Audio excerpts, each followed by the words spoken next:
We all familiar with that, correct?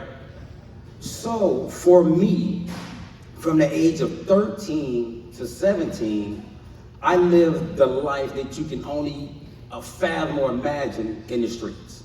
Anything that you can think of that was totally negative, I was a part of that because I was looking for an opportunity to be associated with something that was totally different in my household. Like, I come from a good background. My mother worked for General Motors. A lot of things that I did in the streets, I had no reason of doing.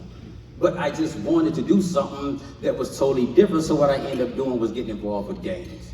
I ended up getting involved with selling drugs, using drugs, and any type of criminal behavior that you can think of, I was involved with it. Until June 21st, 1995. Well, me and a friend, which was normal to us, we sold drugs. We went to make a regular drug deal, and in the process of that, a murder occurred. I didn't believe that I could go to prison for something I didn't do. Had no idea about it until I got arrested at 17 years old, and then 6 months later, I was tried and convicted, and I was ultimately sentenced to 3 life without parole sentences and sent to the Michigan Department of Corrections. It took me over 17 years to prove that I had nothing to do with this crime. I was fine with going for something I did, but this one here, no. So, like I said, I got to fighting. I had a team of lawyers that worked for free that ultimately got out because I was a juvenile. And at the time, the United States was arguing back and forth about should juveniles serve life sentences. But the main thing that happened for me is that going to prison was a blessing. It became my university. I started studying myself. I started reading. I read over 1,500 books while I was there. And in the process of that, I started doing self-analyzation and self-correction, which ultimately led to self-improvement. And when I got my freedom, I made a dedication that I would come out here in society and focus on my community because I can identify with them. I understand what young boys are going through, especially young black men in the community. You just want to identify with something, but not understanding the consequences behind it. And so this is what I've been doing for the past 10 years, is going inside these detention centers, going inside various programs and working with at-risk youth so that I can serve as an example on, you don't want to make this mistake. You don't want to go through what I went through, because while I was in prison, I lost every immediate family member, parent, I should say, every immediate parent while I was there. My mother passed, my father passed, my grandfather passed, a host of cousins. So when I got out into society back home, it was foreign to me. And it's a part of me to this day that I don't want nobody else to go through that. So therefore, I try my best to serve as an example to other young black males in our community, because right now it's needed. You need more people like this, like you ladies and gentlemen here, to accept someone like me so that I can take that back and like, hey, this is another world out here that you can be a part of. You don't have to settle for the things that were taught to us through the media or through music, you know, because we always like to go to our point of reference. No matter who you are, you always use your point of reference. And coming from the urban community, that is our point of reference. We think that what we're doing in the community is correct. Until you know better. Like, for example, myself, I'm very privileged to be married to this young lady in the back there for almost 10 years. She has been my ground, my foundation, and everything that I know about this life now. And so I'm honored and privileged. And like I said, November 2nd, we'll be married 10 years. So baby, I love you. Aww. You know, for everything. Standing in my corner, doing that for me. But once again, like I said, when you know better, you do better. And I think that this is the information that needs to be projected into the black community, because we don't know.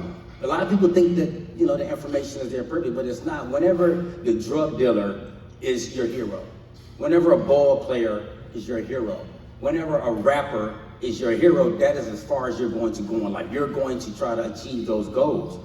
But I want to be the guy to be like, hey, no, I got a paralegal degree. You could be a paralegal. I know a doctor. I know somebody that has a mortgage firm. You can be these individuals. And this is the rock that I stand on for my community. And once again, like I said, I thank you, ladies and gentlemen, for inviting me in here, because once again, I get to take this back. I get to show the world or my community that there's a place that you can exist that isn't like the norm. And one thing that I want to do, I didn't want to do a lot of talking, but I wanted to open up questions so that we can have a dialogue, so that I can understand, you can understand me, and we can come together as a community and bring some change. Because it's needed. I mean, look at the way the world going right now. I mean, with inflation and all this stuff that's going on, we already know that the world is going to get worse. It's not getting better right now. But if we can come together collectively as American citizens first, not political titles, not because you live in a certain area and we live in another area. No, let's come together as American citizens first and make some changes. Because right now, the media is dividing us, politics is dividing us, rich and poor, depending on how you look at it, is dividing us. Ethnicity is dividing us because people tell us this is what we're supposed to do and how we're supposed to act. But if we can come together collectively, I believe in my heart that we can make changes. And so this is like my message to you guys. Like DJ told me that the Rotary Club is about a call to action. And I watched it from the different slides and stuff like that. So my call to action would be to you, ladies and gentlemen, is that let's get in these communities and make a change, make a difference. And the best way to serve a people is through example. I'm pretty sure there's multiple examples in here that somebody can be inspired by and make some kind of change. We may not never know. That's my goal, is to be an example, but not know the person that I changed. I just want them to make the change. This is why I wrote a book. It's a self-help book for people like myself to not go back to prison. You know, because right now the recidivism rate is very high. But how do we attack it? And what my book is, I planned it to do self-correction first. We can't expect politicians or the government to help us if we're not willing to do it ourselves first. What is the saying? Charity starts at home and spreads abroad. So we have to deal with self first before we can expect anybody else to help us. And that has always been my mission and my motto. And I know we're supposed to cap it at, what, 20 minutes? Something like that? So I want to open up for questioning. Thank you and I appreciate you. Yes? Question. Is there anything your parents could have done to identify or help you or prevent you from going down that path when you were going down? No. It was something that I had to experience. I had to go through. My mother did everything. I was one of those kids in 6th grade. I was born in 1977. I know I'm only 45, but that's because I got a nice wife to help me out back then. But no, she did everything perfectly. That they knew on the understanding and knowledge they had on raising children. I was the oldest of 5. So of course, my mother and father, they went to work on second shift. So when they saw me, I was coming home from school while they was going to work. So I had all these hours out the day without any parental supervision. So when they came home, I was asleep. They didn't know what I did throughout the day. But my mother and father did the best they could. It just was something that I gravitated towards, and ultimately what happened would happen. So I saw another hand. Yes, right here. Yes. Good morning. Thank you so much Good for being morning. here, Corey, and your beautiful wife as well. My question to you is, what was that transition like once you left prison after 17 years and having a lot of your immediate family no longer be there? It was tough. That's why I give my wife a lot of credit, because she was there from the time. I mean, when they opened that gate, she was the first person I saw. I mean, it was real tough. The number one thing that kind of scared me, I remember trying to cross the street, and cars were just moving so fast. For 17 years, I was sitting still, and I couldn't cross the street because I couldn't time it correctly because everything seemed like it was moving fast. But I had support, like I said, with my wife and other family members. Like when I first came home that week, my family came from everywhere to do me like a breakfast. It was a brunch. And so I got a lot of guidance, a lot of knowledge, wisdom, and understanding from family members to help me make this transition. But it was extremely tough. I mean, I can't even sit there and say, hey, I jumped out and got things going. I mean, I remember my wife gave me a cell phone when I got in the car. When I went to prison, we didn't have cell phones. I'm in the back, she was like, you gotta talk lower. I'm like, can you hear me? Hello?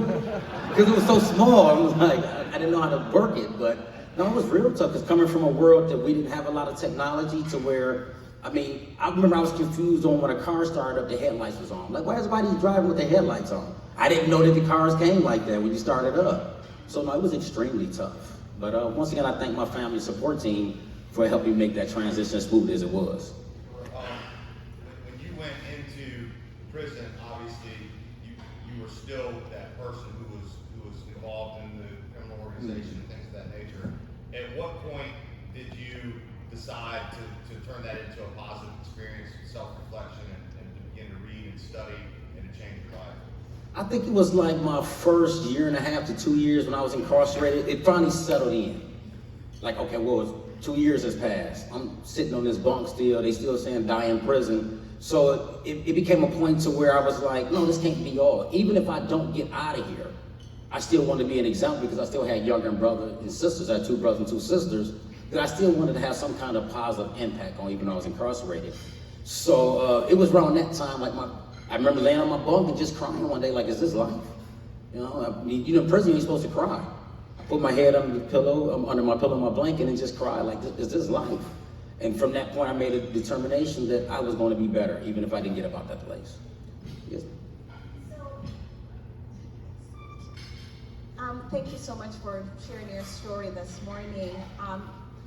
My question to you, as it relates to the amount of time you had of non-supervision from parents, there's nothing that some parents can do to be there. Is there any recommendations for what communities and community organizations or policies that you've thought of that could go in place to help protect our children and just young adults or people that have that kind of access that you have to prevent them from going down that path? When I was growing up, we had community centers everywhere. Like, a lot of them are closed now. This was the place that we went to play basketball in gyms like this. They had swimming pools and different programs that you could be a part of.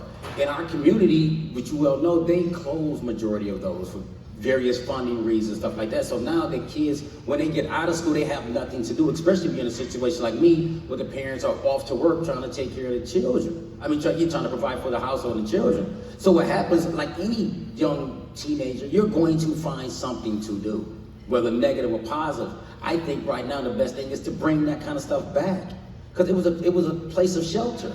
When in my community centers right down the street from my house, it was the DARE program was a part of it, so they never let drug dealers and bangers inside these places. But I think that will help our community tremendously if we had those community centers back open. Like, even right now, when I live in East Point, you don't see them nowhere. You don't see community centers nowhere, no kind of activities, nothing to do for children after school. So I think that's the biggest detriment right now for children. They need something to do, and if there's nothing positive like community centers, they're going to find the gangbangers and drug dealers. Corey, I got the chance to sit next to you at Steve's Bottles and Brainstorming, and one of the things you shared about your story that I thought people would appreciate. I really respect and admire what you're doing. Would you tell people about the voice you're giving with guys that are still in and also coming out? I think that's an incredible platform.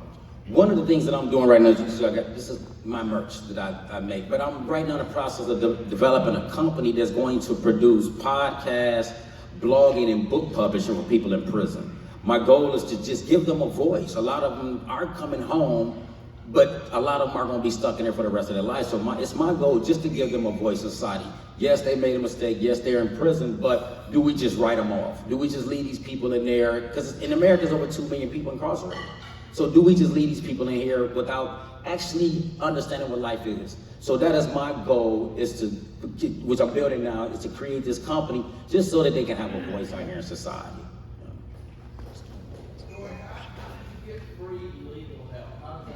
Repeat it one more time. Legal help. How did you get free legal help? Well, initially the Court of Appeal, when I got found guilty, they appointed me an attorney.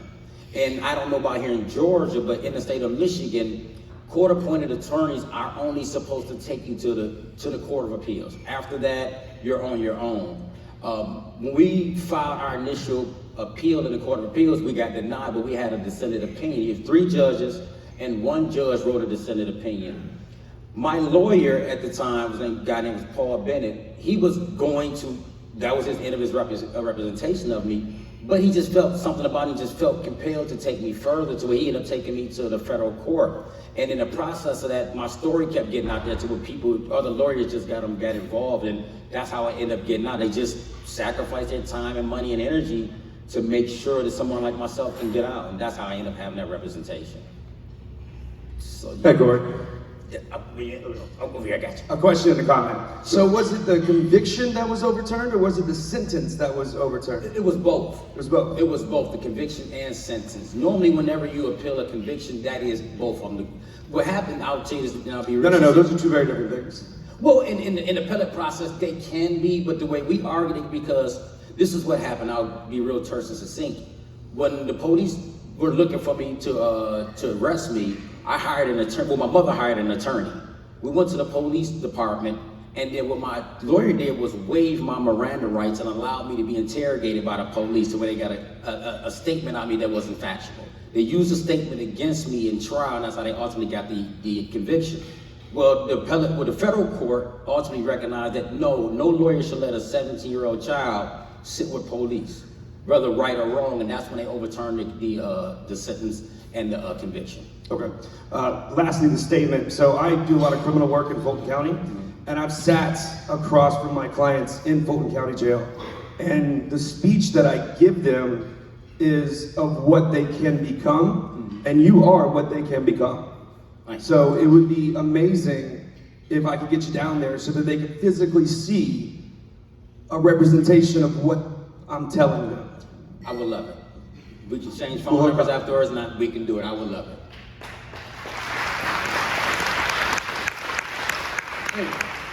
Hey Corey, just a couple thoughts.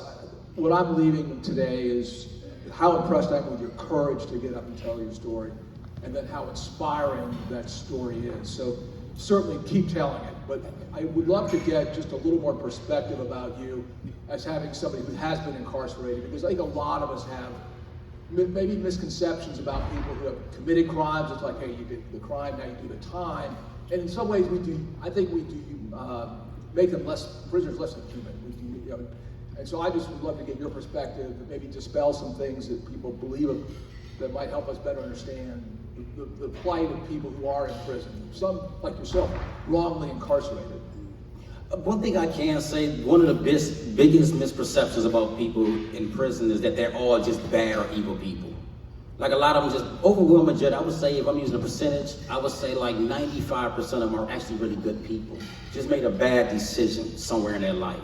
Something influenced them to where they went down the right path. Like I've been incarcerated with people of high esteem, lawyers, doctors. Something sent them on the wrong path, and especially someone like myself, there are a lot of different avenues that that's going to entrap you. As they use the word now, the trap. There are a lot of things that's going to happen, but once again, there are a lot of people in prison that if had the opportunity like I have, they would do the same thing. I know we hear about the recidivism rates and stuff like that are very high, but that's actually really a small majority of people that's actually, compared to people that's in prison. Like I know a couple guys right now that have their doctorate, but they've been incarcerated for 28 years. They earned a doctorate there, and they just trying to make some sense of their life, even though they know they're not getting out. That's the biggest misperception. Just on a thought here, it's not a playground for homosexuality. Don't believe that. Everybody's just not engaged in that. I know that's the biggest perception, but no, that's a minority. And once again, it's just a lot of great people that just made bad decisions, and unfortunately, a lot of them are not going to get out. Or they're going to do a lot of time, like myself, as we get out and try to make that transition and make some sense of his life. So, but I would say, honestly, adopt a prisoner. If you can find one in there, I'm pretty sure there's a lot that you can just communicate with, that would make their day. Even just I'm not talking about money, just a letter. Just know that somebody in society they have a connection to, even though they may not never meet each other physically, but just somebody cares about it. Because that can't happen. I would say that's the biggest problem in prison, is that mentally and psychologically, it does affect you. I mean, for me, 17 years, I know I had some psychological problems coming out of there. Once again, I give credit to my beautiful wife back there for helping, for dealing with me. But yeah, that can't happen a lot. You come home and psychologically the world isn't what you really remember it to be. So, Corey, I have a question sure. for you. Go ahead, Richard. Oh, yeah, I just wanted to tell you that one event is not the culmination of the sum total of you. You are valuable. Thank you. I think it's important as an African-American man to tell another African-American man that I see you. Thank you. I see too many times and opportunities for us to facilitate the demise of one another. I want you to know that whatever you need, I will be dedicated to the process. It is important that African Americans look at each other as an opportunity to help each other reach the sky. And everyone in this room, whether you are black, white, purple, green, or orange, should endeavor to bring someone that has reached the bottom to the top. And I thank you for speaking to us today. Thank you, I appreciate it. So Corey, that's a God moment right there, because I'm glad you went before me. You teed me up perfectly. So I would love for you to look at the crowd out here and let us know maybe 3 to 4 specific things that are in your next 3 to 6 months that you need assistance with. I sure will. Right now, for one, this is the number one thing that I love, is just opportunity to speak. You know, actually get back into, because I've done it a lot. Just got to get back into the rhythm and habit of it, because I consider myself a motivated speaker, especially back home in Michigan. But that would be one. I like to sit back and think about cover. I don't have a whole lot. I just like doing the work. And if I can. What about with the book? Oh yeah, I got a few copies, but you can also order it online. I got a few left for my author copies that I brought with me today. But also it's online. It's called Right Glasses, Wrong Prescription, 5 Key Principles How to Stay Out of Jail or Prison. And I'll just break that title down for you one time. I actually heard it listening to a podcast. Someone was like, it's like having the right glasses on the wrong prescription, because I had been writing a book for a minute and struggling with the title. And when she said that, I'm like, that's it. Usually everybody that gets out of prison, they have the right idea on what they're going to do, but they don't have the information or the resources, so this is why they end up going back to the streets and also be back in prison. So that's why I titled The Right Glasses, but the wrong view on how you see the world. I would say another thing is, especially with the Rotery Club, is what I'm working on now, and I'll share it out there. I wish I would have been doing it a little bit early, especially this election cycle, but it's something I'm working on, and I feel that if given the opportunity to have our records sealed, this will help society out tremendously. Because right now, even if you go to prison, come home, you're still a second-class citizen because of that felony. You can't work. Right now, you can't get a place to live. If they find out you got a felony. I mean, it's just so many obstacles that keeps a lot of people from coming from prison to be successful in society. I mean, seriously, like, think about it. If you have a felony conviction, you can't rent a home in America. And that says, what do you expect people from prison to do, or people with a felony to do? They're going to go back to the streets. I gotta make a living. I can't get a decent job. You to tell me that we have this inflation, I can only make $12 an hour? I can't survive off that. And so this is something I'm actually developing now. I'm gonna wait till after the election season to really present it. But I think that right now they did a study back in 2012, if I'm not mistaken. The Justice Department did. They did a 9-year follow-up on people that get out of prison. And to put it in a nutshell, what they says is that after 9 years of a person being free, the chances of them reoffending is very, very low. So my ideal is this here. If that's the standard that the federal government is using, then if a person doesn't get in trouble after they've been released from prison or off parole or anything like that, if they go through this 9-year period without getting in trouble, can we have the record sealed to where it's not used against you unless you commit another crime? Then it's out there forever. And I think that this policy that I've been working on will help make America better again. Corey, first of all, thank you again for sharing your story. So you mentioned earlier about the influence of negative role models in your early life, and then once you were in prison for the first year and a half, you started doing more research and changing and finding the positive elements in it.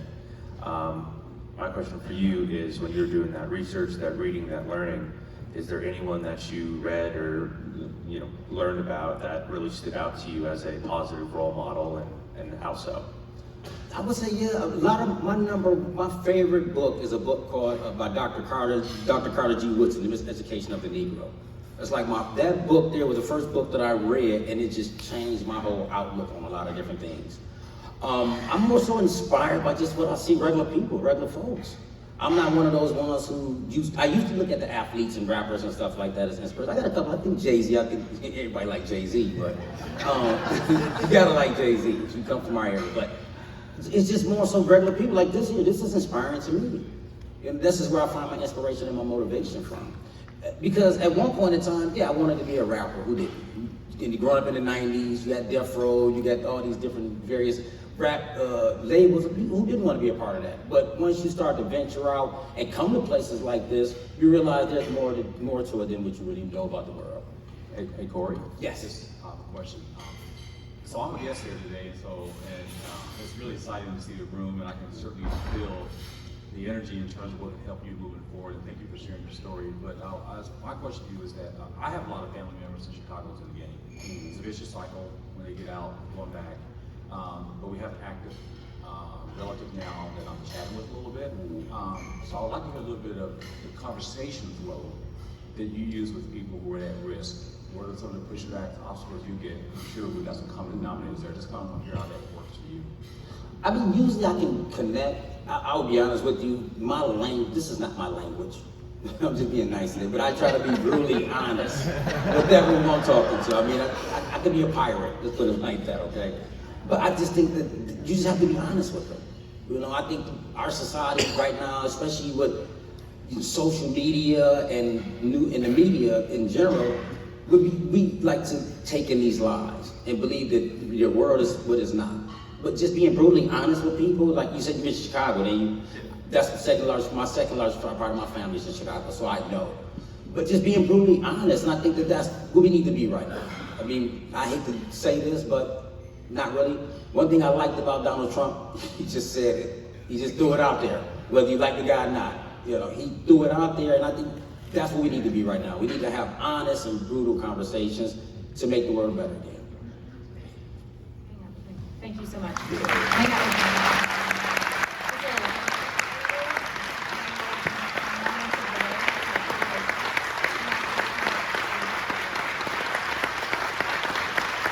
You got a standing ovation.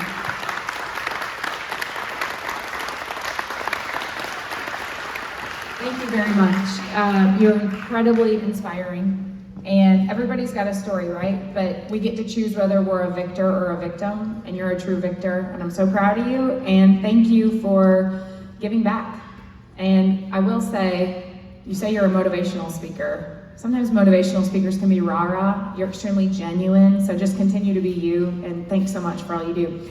Now this is your book. Where can, people can come talk to you afterwards, you've got a few copies, but where can we go if we want to buy this online? Amazon. Just go to Amazon, you can look up my name and it should pop right up.